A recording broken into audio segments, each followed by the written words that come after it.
Could Sony be thinking about bringing back Mysterio? New rumors suggest that might be the case. Let's talk about it.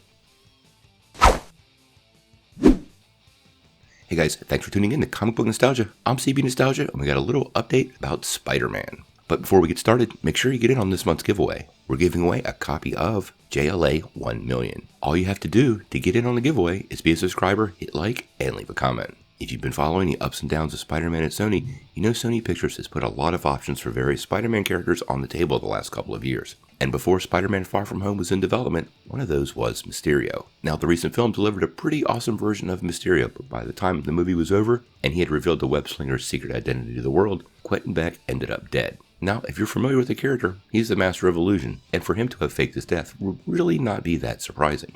Now, the team over at the Illuminati dropped a little report this morning about the possibilities of Sony wanting to bring back Jake Gyllenhaal and give him his own solo movie for Mysterio. Now, they released no other details beyond that, which I found pretty interesting because most of the time they dropped casting reports which are fairly rich in details.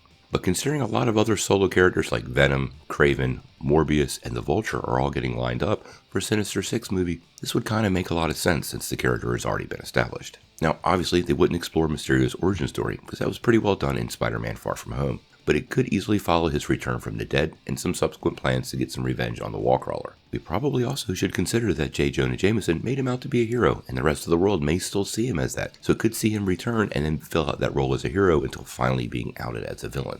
In any case, I'm not really too sure how I feel about this, and I don't know if it's true. I suspect Sony would love to use Jake Gyllenhaal again. The villain was very well received, and it fills in one of those major Sinister 6 slots that they really need done. To me, when I read this, here's what I think. I actually think they are talking to Jake Gyllenhaal, but it's probably for the Sinister 6. And within that film, they'll use some short plot device to explain away his death. Sony is clearly working really hard to get all these pieces in place to make this movie happen, so nobody should be surprised that they're bringing Mysterio back. Whether he gets his own solo movie, to me, remains up in the air. But I'm really curious on what you guys think. Would you even want to see a Mysterio solo movie? Or would you just rather see his death explained away in the Sinister 6 movie and everybody just move forward? Tell me what you think in the comments below. If you like this video, make sure you press like, click subscribe, and if you don't ring that bell, you won't get any updates. Peace.